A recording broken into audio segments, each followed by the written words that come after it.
Well, this Quad summit was all about strengthening ties in the region, and although none of the four leaders admitted it in public out loud, it was also about countering the threat that they see coming from China.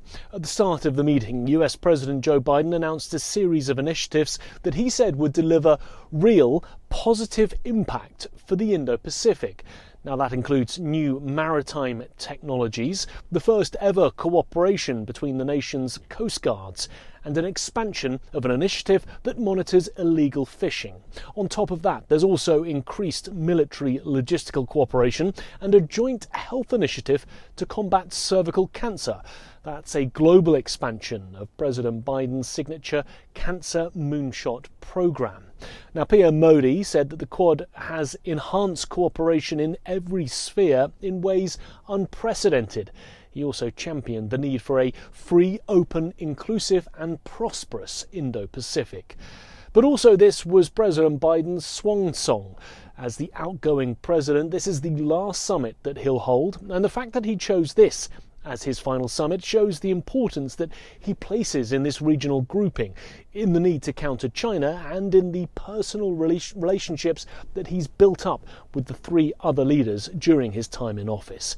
And in many ways, this is also about establishing Biden's foreign policy legacy and making one last diplomatic push during his final few months in office. He said, though, that he sees the Quad enduring and surviving beyond November's presidential election, adding the Quad is here to stay. Nick Harper, NDTV, Washington. Right, at this point, I'm being joined by Edward Joseph, Senior Fellow and Lecturer, Johns Hopkins School of Advanced International Studies in Washington. Thank you, Edward, for joining us there. Good evening to you, and it's in fact a very power-packed morning for us here, tracking what's happening there in the US. Firstly, some big announcements made by the Prime Minister as well. If you could take us through, what's most interesting with the Biden-Modi bilateral, which is perhaps the last time that they're going to have this bilateral as well. Yes, I think that, this is more evidence of the closeness of the U.S.-India relationship and the very strong personal chemistry between President Biden and Prime Minister Modi. So that's what you have. You have, as anticipated, there are these announcements of these initiatives, both with respect to cancer and vaccines, with respect to clean energy, and with respect to enhancing the security partnership among the Quad nations, these four elite countries, to enhance their security cooperation. This is initially in the realm of maritime security with the Coast Guard, using Coast Guard vessels, and to focus on as well technological supplements to that security relationship, all designed to counter the recognized threat of Chinese aggression there. And India plays a critical role here because India was a bit reticent about advancing in the realm of security, and the fact that Prime Minister Modi is there and that he has embraced this facet, and that he has stated today very clearly that the Quad is here to stay. So that this is a strong signal, one that I'm sure will be picked up in Beijing, that India, that Prime Minister Modi sees and has a strong commitment to this Quad partnership. Please. Right. Edward, now, do you think there's been a refreshed sort of message that the Quad has put out? Because, of course, they have, like you said, been balancing between security as well as issues like green energy, climate change, trade as well. But this time around, where do you think the ball has fallen more? Does it pertain to security more, or a sort of trade and health has been focused on more this time around? Well, health is emerging as a major element of the Quad partnership with this announcement, a very encouraging announcement, both with respect to cancer in general, the Cancer Moonshot, and this specific initiative. One that has a very high profile here and is quite significant in India and in other countries in Asia and in the world, and that's this effort against cervical cancer, a vaccine against cervical cancer, and this collaboration among the Quad with the United States and India on developing vaccines, and India's own commitment and own progress in this sphere of advancing the availability of vaccines outside of Asia as well, including in Africa. So this is further example of that this is not just some kind of talking shop and only about symbolism, although that symbolism is important. These are important symbolic signals, both in China and in Russia. So this is not just about symbolism, but it's also about concrete progress in the health sector with this important announcement about collaboration in the direction of a cervical cancer vaccine. Please. Right, Mr. Joseph, now, since this is the last time that Prime Minister Modi and Biden are going to meet, and Biden is in fact going to be there as part of the Quad, and Prime Minister Modi in fact shared a sort of sentiment where he said the Quad was started under Biden, and it is quite important when they're meeting this time around. Do you think the message would be maintained, whoever comes to power in the US, whether it be Kamala Harris or Donald Trump? Do you think the status quo would be maintained in terms of the priorities of the Quad? Well, again, I think it was quite significant that you had the endorsement here from Prime Minister Modi himself, who echoed what had also been said by the other participants, by Prime Minister Albanese of Australia, that the Quad is here to stay. President Biden made that clear because this is, of course, President Biden's last summit that he will be hosting, and Prime Minister Modi will be the host next year. India will be next year's host of the Quad Summit. And so that this is very strong here. This is very important. And those who follow this need to understand that what sounds like a sort of rote statement that the Quad is here to stay is something that registers very strongly in Beijing. You can bet that President Xi Jinping and his senior leadership are watching this development very closely and are watching and are quite disquieted. That is, that they're concerned and dismayed, as well as President Putin in Russia, by this show of further strengthening of an alignment among India, the United States, and Australia and Japan. These four major powers aligning themselves as maritime democracies, all of them maritime democracies that have projection in Asia, and that they're aligned and clearly aligned with concern about China's aggression in the region. So this will continue, there's no doubt, and whether it's Kamala Harris who wins or Donald Trump, this is an area in which there's consensus in the United States, the concern about China's growing threat in Asia and elsewhere. And so the Quad is, in fact, here to stay, and that carries through no matter who wins the U.S. election in November. Please.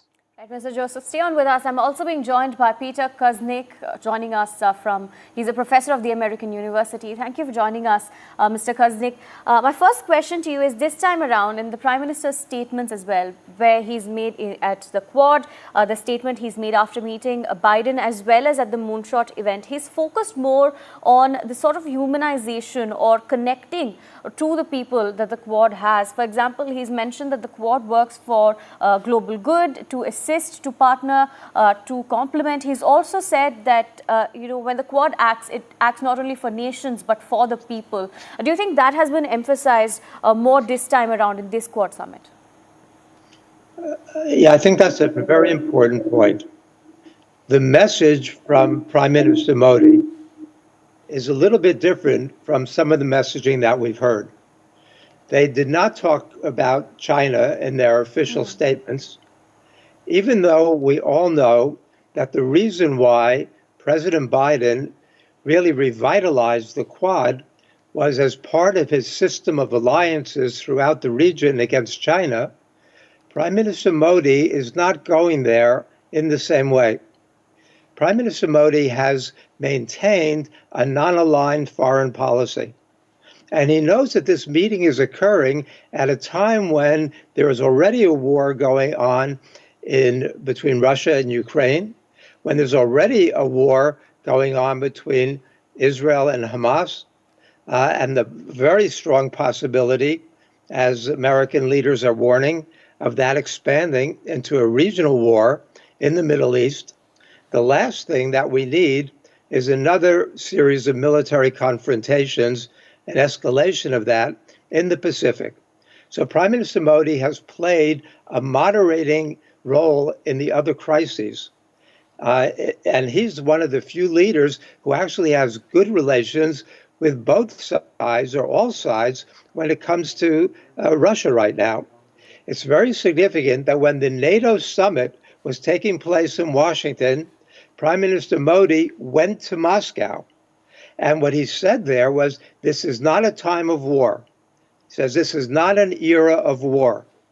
In principle, that makes perfect sense, because in a nuclear-armed world, we can't risk these wars, especially a war between nuclear-armed powers. However, sadly, we are in a period of war. And so this, I think it was Modi's restraining influence, much more than Biden or Kishida or Albanese, that the Quad meeting did not come out with a much more provocative anti-China statement, as perhaps Biden might have preferred. Absolutely. Mr. Guznik, like you mentioned, this time around, do you think there was a more refined message? Like you said, it was not outright, but not only with respect to China, but with respect to security as well, because earlier we'd seen the Quad come out with statements like pointers on counterterrorism, pointers on trade. They were very direct. This time around, it was more rounded off, probably more refined and well-defined in terms of what they're going to do in a futuristic perspective when health or trade is concerned as well, sir.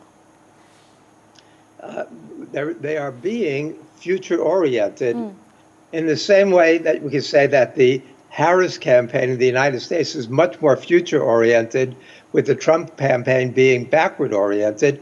And the meeting at the UN General Assembly is the summit dealing with the future. So the question is, which direction is our planet going to go? We are no longer a unipolar world.